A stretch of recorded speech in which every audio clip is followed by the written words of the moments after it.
Rapper Dank Demoss is suing Lyft because they discriminated her due to her weight. Hi, I'm Dajua Blanding, clinical psychologist, and on this channel we talk about various topics and we analyze them from a psychological point of view. So if you're interested, please keep on watching. Before starting this video, I want to remind you that I give in-person and online therapy. So if you need a consultation, please feel free to reach me out on my social media, my phone number, my email. All of them will be listed down below in the description box as well. Don't forget to like this video, subscribe to the channel, it will help me out a lot. If there's a specific topic that you would like me to talk about, leave it on the comments down below or feel free to DM me on my Instagram. I'm always open to suggestions and I love interacting with you all. So today we are in another side of my office. I record right there in front of me, but today we are here on my desk. This video is a little bit all over the place. It's not a structure. This is more like a reaction, quote unquote, commentary because the internet is moving really fast. News are getting very ridiculous to say the least.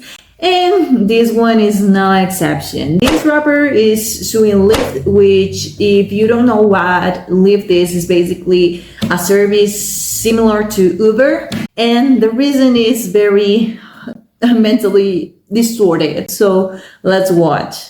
So you really telling me I'm too busy to get in your car? Dajua Blanding's recorded it all. Her Lyft driver pulling up only to turn her down. I was too big and his tires, something about his tires. I asked him, what do I have to do with your tires? This happened January 18th. The 29-year-old Detroiter was headed to a Lions watch party, only she never got there. So you telling me I can't get in the Lyft because I can't fit in your car? You can see that's a small car. And she is notably a bigger person. So she won't feel comfortable in that car, probably. Yeah, you need to order a bigger car. What make you think I can't fit in the car? Yeah, I'm sorry. The driver told her she needed to request an XL car. I was embarrassed and I felt some type of way about it, you know. She's hired a lawyer and is suing Lyft. If she felt embarrassed, it's probably because of something, because she knows that she's not at a healthy weight. Cars are basically, well, any transportation vehicle is made for average people to fit in. If you don't fit in an average seat, it might be because of something, because something is wrong. Well, not necessarily wrong, but it means that you haven't taken care of yourself to at least be an average size. Well, from a legal standpoint, it seems like obvious discrimination. The Elliott-Larsen Act, which is Michigan's Civil Rights Act, specifically protects people from weight discrimination. And the driver here turned down her ride because of her weight. Dajua says this experience has scarred her. I haven't really left my house since that. She just left the house to be interviewed by a huge media outlet as NBC. If she felt really bad and really traumatized, I don't think she would have made this whole thing mediatic. She hopes this lawsuit will change how people treat others of all sizes. Didn't have to pay for extra for a Uber XL. While Lyft does not comment on pending litigation, they did send us this statement saying, quote, Lyft unequivocally condemns all forms of discrimination. We believe in a community where everyone is treated with equal respect and mutual kindness. Our community guidelines and terms of service explicitly prohibit harassment or discrimination. Reporting in Detroit, Jacqueline Francis, Local 4. Okay, so they have this no discrimination policy at Lyft, and you know their statement was very empathetic, trying to play it safe. And but here's the thing: Lyft is not someone that, well, it's not a business that discriminates people. They have services for extra large people, and here we have a picture. You know, ignoring what this person said on the post. Economy, if you share $15, but if you need extra room, you have to pay $10 more. It seems as this rapper Dank Demoss didn't want to pay, and now she's paying the consequences. But you know, here's something: if she is a very big person, and this car is also, you know, a very small car, you know, a tire can basically pop in the middle of the way. maybe an accident could happen and she is ignoring that, and that probably would be even more expensive for the driver. And it makes sense that he's trying to say, hey, I'm sorry, I cannot take you because the car is not made for you. You need to pay for an extra large service because they have it. It doesn't make sense. So, here we have an article. Well, it's by NBC News as well. But in here, they have the whole dialogue between the driver and Demoss. Well, her legal name is Dajua Blanding. So it says, I'm sorry, I got no space. My car is small, which I already mentioned. I can fit in this car. I don't think you can. Believe me, you can. So I'm sorry, I'm going to cancel the ride. You are not going to be charged. He's not even going to charge her, and it already cost him the drive to the place that she was waiting in. He's the one losing, not her. So you're telling me I can get in the Lyft because I can fit in your car. So are you really telling me I'm too big to get in your car, so I got to order another Lyft? It doesn't make sense. It's not a problem because he is not gonna charge her. So, and the driver responds, yeah, you need to order a bigger car. He goes on to say an issue with his tires is the reason she can ride in the car. It's a small car, probably has small tires. So of course they can pop in the middle of the way. Maybe, I don't know, if the car is too small and she's too big, maybe the car can turn around, maybe. It's just a hypothesis, but it could make sense and it would cause an accident, and that would be way more expensive for Lyft and for the driver. So I know they are basically well, in this case, the driver is just watching for himself because he needs to work at Lyft. But right now, he's probably not working there because of this woman that thought she was going to fit in a very small car when she's 225 pounds. So she's notably an obese woman that would need a bigger car, even, for her comfort. So, again, here's another proof that she's a bigger person. Here's a big car. I'm gonna say this is like, I don't know which car is it, but it looks like a large big car, and she cannot even leave a space in the door. That would tell you a lot.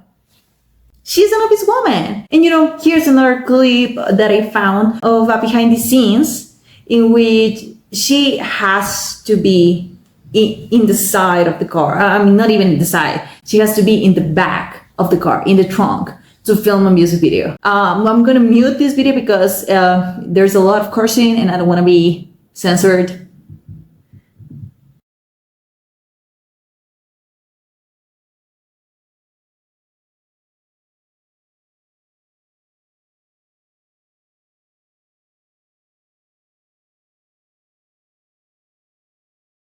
If you have to be in the trunk of a car to film a music video because you cannot do it in the front, it's because there's a problem with your weight. I mean, in the sense that the problem is that you are obese. An average person would fit in the front of the car because they are an average size. And I'm not saying you have to be a stick thing to be healthy, because both things are equally unhealthy. But let's say that I was a 80-pound woman, which of course I'm not. This is just an example. And I go to a body positive store and I get these 3 extra large pants. Of course I'm not gonna fit in them. Should I sue the store for not having a pair of pants that are my size?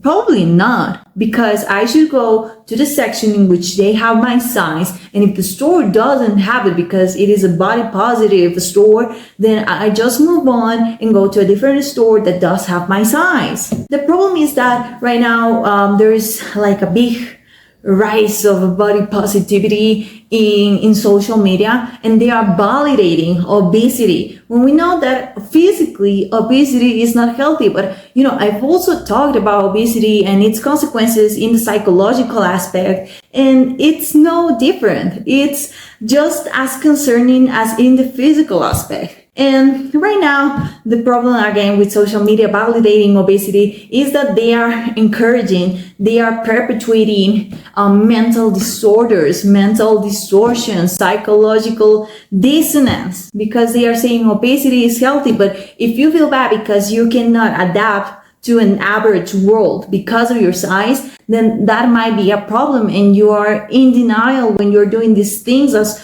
suing a company because they didn't have a car or they didn't want to get you in their car, in their very small car. It makes sense that the driver denied it. It makes sense, and he shouldn't be fired. He shouldn't have been fired if he has. The company shouldn't be sued. This shouldn't be a call for people to create bigger cars. But you know, there are bigger cars actually, and she could have just again hired the service of an extra large car. So she's just basically drowning in a glass of water just because she wants to gain profit, and she probably wants to make this whole thing mediatic just so people can validate her obesity and her cognitive distortions. But you know, here's the thing, and here's the proof that she is in denial.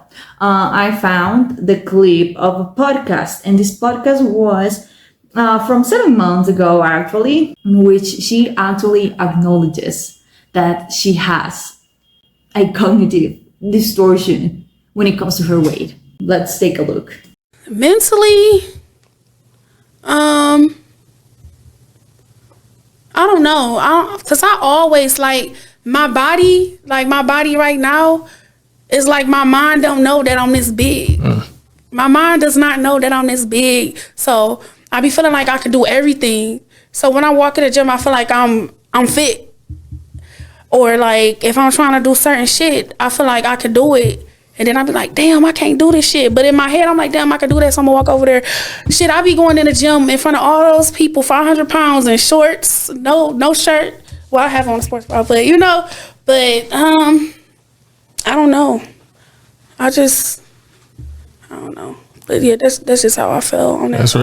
She's conscious about her problem, but at the same time, she tries to pretend she's okay. And her cognitive dissonance is very manifest in this clip. I think I can do things, and then when I try to do them, I have issues. And it probably is like reality hits her, but at the same time, she doesn't want to assume the consequences of her actions, and she tries to cover them by saying, you know, I'm a body positive person, or in this case of the Lyft lawsuit, they are discriminating me for my weight. Overall, I gotta say, we need to stop validating obesity. It's not healthy. You know, you can do whatever you want with your body, but don't promote it on social media as something empowering. Just as you are calling out anorexic people for promoting unhealthy habits, you should be calling out morbidly obese people for also promoting unhealthy habits, because none of them are healthy.